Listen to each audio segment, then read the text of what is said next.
Next is Dr. Narendiran, Medicine 1, drunk with calcium.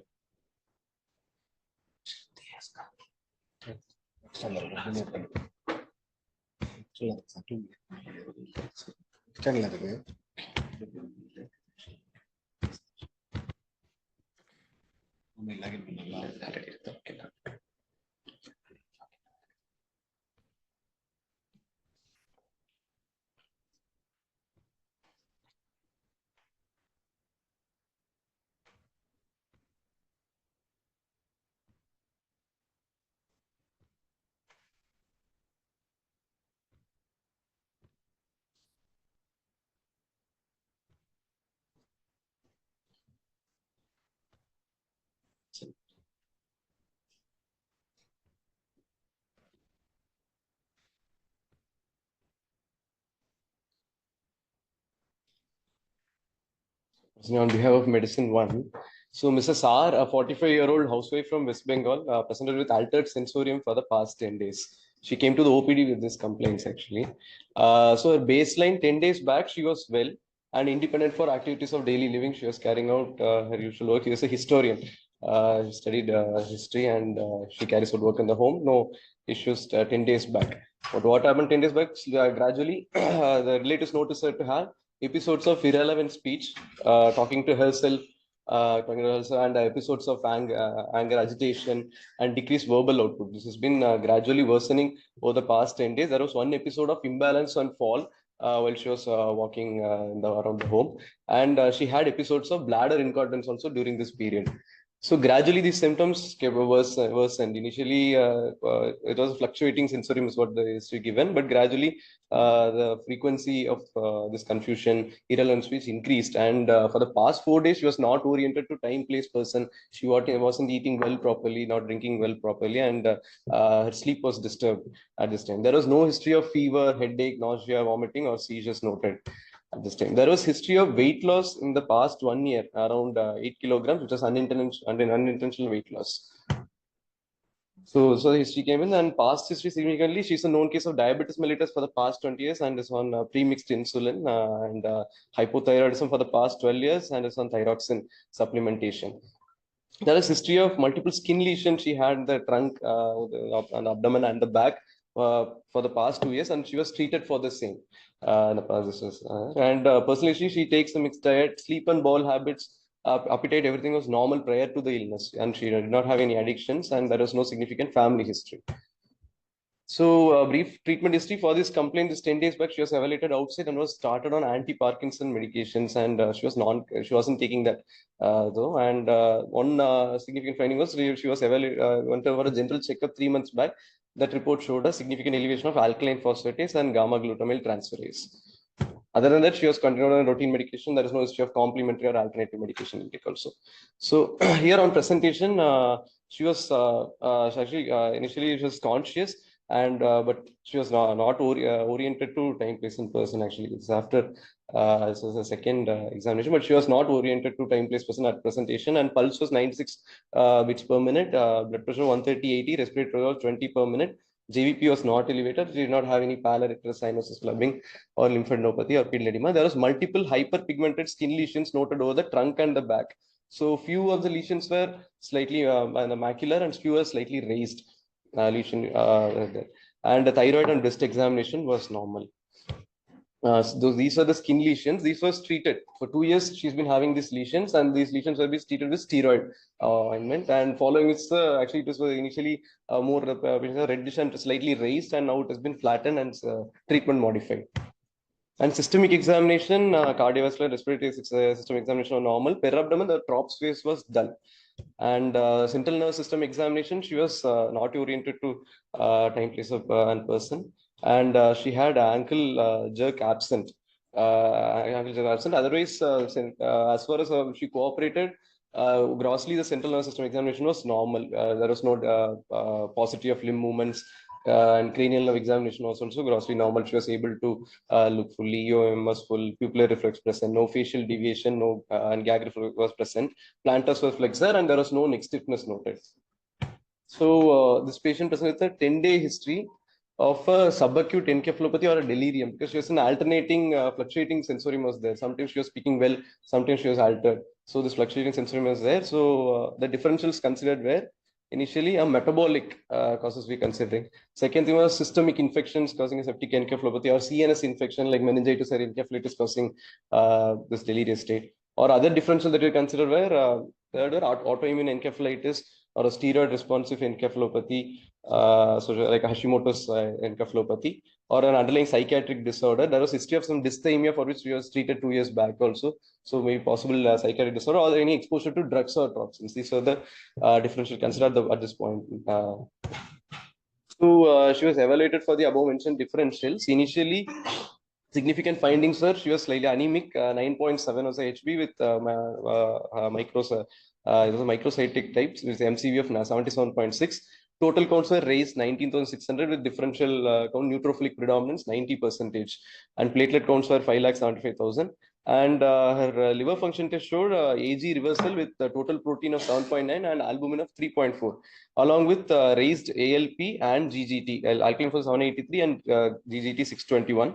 She had, we don't know the baseline creatinine levels, but she had urea and creatinine raised, deranged renal parameters 127, 2.9. It was crossing more than 20, so we thought of a pre-renal injury because she was oral intake was also very poor at this time. And urine routine showed protein and glucose plus plus. And next, serum electrolytes, mild hyponatremia, but the calcium was 16.79 with phosphorus 4.5 and magnesium 1.85, and she had hyperuricemia as well, 12.2. And her TSH levels were normal, 3.340, with the total T4 and T3, which are also the normal limits, and CRP was 156. And initial chest X-ray was done, showed on the left side there was mild reticulonodular side opacities were noted in the chest X-ray. An ultrasound abdomen done, which showed hepatosplenomegaly with a heterogeneous appearance of the spleen, splenic parenchyma, and she had grade 2 renal parenchyma changes bilaterally. So to rule out the other different second differential we have are CNS infections. So we did a CSF analysis. CSF analysis showed normal glucose, and counts were also, when it is corrected, came to normal. WBC count was normal, and slightly elevated protein 85. And we sent for investigations. Autoimmune encephalitis panel was negative. CSF cytology we sent for cytospin to look for malignancy. It was negative, and viral PCR, multiple PCR also negative. So one more thing, we obviously had one cause for the encephalopathy, that is a severe hypercalcemia she had. So we started treating it simultaneously. She aggressive IV hydration and diuretics were started. So and she showed significant improvement in the acute kidney injury and the sensorium after hydration. And as the calcium levels improved, her sensorium also improved simultaneously. So we thought, so back to the differentials. Other CNS we have CNS in the CNS infection we have ruled out. Systemic infections, blood cultures did not show any growth so far, and she did not have any fever or no localizing signs was also noted. And autoimmune panel was negative, and she was showing response to the correction of hypercalcemia. So mostly a metabolic cause was considered for the presentation of encephalopathy. So so that part we wanted to focus on. So the hypercalcemia we evaluated, which was a PTH levels are less than 5 with vitamin D levels 19.4. So it was a PTH independent hypercalcemia.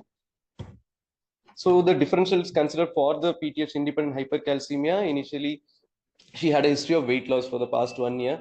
And with this much severe hypercalcemia, we consider hypercalcemia of malignancy, like causes will be multiple myeloma, paraneoplastic etiology for hypercalcemia, and metastatic lung disease, metastatic disease to the bone that is causing this hypercalcemia. These are the differentials. And second thing is chronic granulomatous disorders like tuberculosis or sarcoidosis.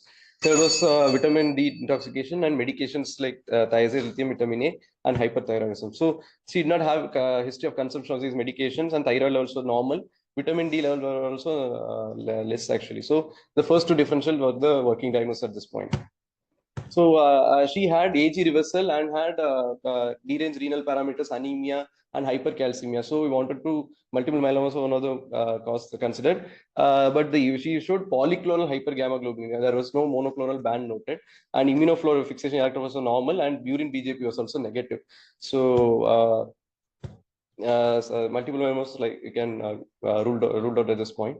And second problem that we noted on the investigation was the cholestasis. She had elevated ALP and GGT. So for this, two causes can be there for cholestasis: extrahepatic or intrahepatic. Extrahepatic ultrasound was done, which did not show any IHBRD, dilated bile duct. So unlikely to be an extrahepatic cause. So intrahepatic cause we wanted to we consider. So among the various causes of intrahepatic cholestasis, the one which can cause severe hypercalcemia as in this patient could be still again malignancy related, like lymphoma or metastasis, malignancy or tuberculosis and sarcoidosis. So definitely the diagnosis we thought is within these three differentials. So we were evaluating for the same. So we did a bone marrow biopsy for her. And bone marrow biopsy showed granulomatous inflammation.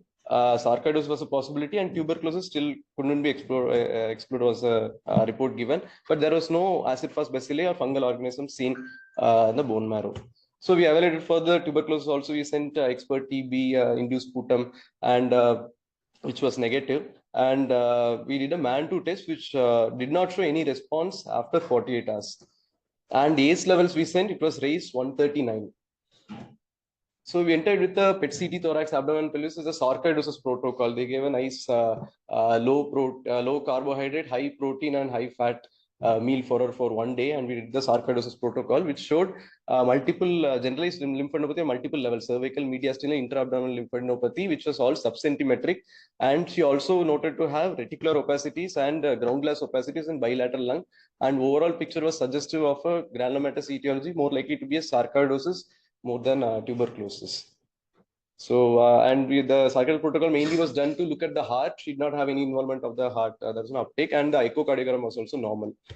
So, the diagnosis finally made was sarcoidosis with multi-system involvement with bone marrow, liver, spleen, skin. The skin lesions will come to that, and lymph node enlargement was there, and lung, the reticular nodular opacities was noted, and query neurologic that we couldn't confirm, but she improved with correction of the hypercalcemia. So it is unlikely, and she did not have any cranial nerve palsy features also. So it was a query we have made. So this is one cutaneous manifestation of sarcoidosis. I think this was taken from the internet, and it's a patchy lesion seen in sarcoidosis. We are thinking because a resolved lesion looks something like this. So we are thinking initially she had lesions like this, which was steroid modified. So we couldn't get a biopsy also. It won't show the inflammation currently. So we didn't do the biopsy, but we are thinking it's a cutaneous involvement possibly.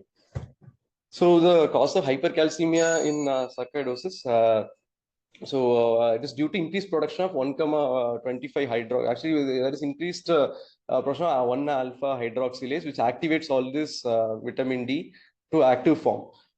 This is the cause, and these one activated vitamin D will cause increased absorption of calcium from the intestines and increase the levels of calcium in the blood. So this has been confirmed how means normally in a normal patient, kidney will cause activation of vitamin D. Even in ANF patient with sarcoidosis, they had high levels of calcitriol, activated vitamin D, which means the granulomas are itself producing this 1 alpha hydroxylase, and in vitro studies have also been shown this granulomas can produce this 1 alpha hydroxylase.